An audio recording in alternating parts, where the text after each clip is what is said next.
ನಮಸ್ಕಾರ ಎಲ್ಲರಿಗೂ ಮದರ್ಸ್ ರೆಸಿಪೀಸ್ಗೆ ಸ್ವಾಗತ.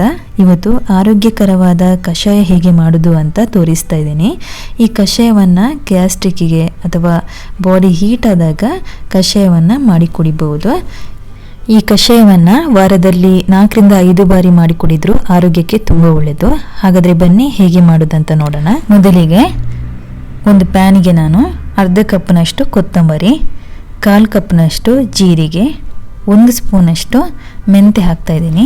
ಇದನ್ನು ಸ್ವಲ್ಪ ಕೆಂಪಗಾಗೋವರೆಗೂ ಲೋ ಫ್ಲೇಮಲ್ಲಿ ಇಟ್ಟು ಹುರ್ಕೊಳ್ಬೇಕು. ನೋಡಿ, ಸ್ವಲ್ಪ ಕೆಂಪಿಗೆ ಆಗ್ತಾ ಇದೆ. ನೋಡಿ, ಕೆಂಪಗಾಗಿದೆ. ಇದನ್ನೀಗ ತಣ್ಣಗಾಗಲಿಕ್ಕೆ ಒಂದು ಪ್ಲೇಟಿಗೆ ನಾನು ಹಾಕ್ಕೊಳ್ತಾ ಇದ್ದೀನಿ. ಇಲ್ಲಿ ನಾನು 3 ಗ್ಲಾಸಷ್ಟು ಹಾಲನ್ನು ತಗೊಂಡಿದ್ದೀನಿ.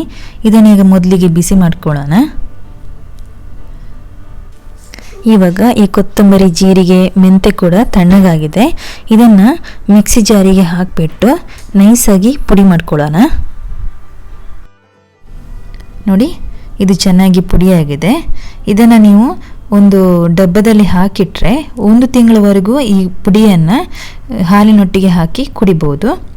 ಇವಾಗ ನೋಡಿ, ಹಾಲು ಕೂಡ ಚೆನ್ನಾಗಿ ಕುದೀತಾ ಇದೆ. ಇದಕ್ಕೀಗ ನಾನು 2 ಸ್ಪೂನಷ್ಟು ಪುಡಿಯನ್ನು ಹಾಕ್ಕೊಳ್ತಾ ಇದ್ದೀನಿ. ಇದನ್ನು 1 ನಿಮಿಷ ಚೆನ್ನಾಗಿ ಕುದಿಸ್ಕೋಬೇಕು. ಪುಡಿ ಹಾಕಿದ ಮೇಲೆ ಕುದಿಸ್ಕೊಂಡ್ರೆ ಸಾಕು. ಒಮ್ಮೆ ಈ ರೀತಿ ಸೌಟಲ್ಲಿ ಚೆನ್ನಾಗಿ ತಿರ್ಸ್ಕೊಳ್ಳಿ. ಇದಕ್ಕೆ 1 ಸ್ಪೂನಷ್ಟು ಬೆಲ್ಲದ ಪುಡಿ ಹಾಕ್ಕೊಳ್ತಾ ಇದ್ದೀನಿ. ನಿಮಗೆ ಬೆಲ್ಲ ಇಲ್ಲ ಅಂತ ಹೇಳಿದರೆ ಕಲ್ಲು ಸಕ್ಕರೆ ಕೂಡ ಹಾಕ್ಕೊಳ್ಬೋದು ನೀವು. ಇದನ್ನೀಗ ಸ್ವಲ್ಪ ಹೊತ್ತು ಕುದಿಸಿದರೆ ಸಾಕು. ನೋಡಿ, ಇವಾಗ ಇದನ್ನು ಸ್ಟ್ರೈನ್ ಮಾಡ್ಕೊಳ್ತಾ ಇದ್ದೀನಿ. ಬಿಸಿ ಬಿಸಿ ಕಷಾಯ ರೆಡಿಯಾಗಿದೆ. ತುಂಬ ಸುಲಭ ವಿಧಾನದಲ್ಲಿ ಮಾಡ್ಬೋದು. ಇದನ್ನು ವಾರಕ್ಕೆ 4 ರಿಂದ 5 ಬಾರಿ ಕೂಡ ಮಾಡಿ ಕುಡಿಬೋದು. ನೀವು ಇದೇ ಥರ ಮನೆಯಲ್ಲಿ ಒಮ್ಮೆ ಟ್ರೈ ಮಾಡಿ. ಇದು ಆರೋಗ್ಯಕ್ಕೆ ತುಂಬ ಒಳ್ಳೆಯದು.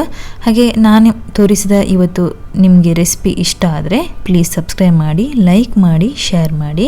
ನನ್ನ ಈ ಚಾನಲನ್ನು ಸಪೋರ್ಟ್ ಮಾಡ್ತಾಯಿರಿ. ಮುಂದಿನ ಮತ್ತೊಂದು ರೆಸಿಪಿಯೊಂದಿಗೆ ಮತ್ತೆ ಬರ್ತೀನಿ. ಅಲ್ಲಿವರೆಗೂ ಧನ್ಯವಾದಗಳು.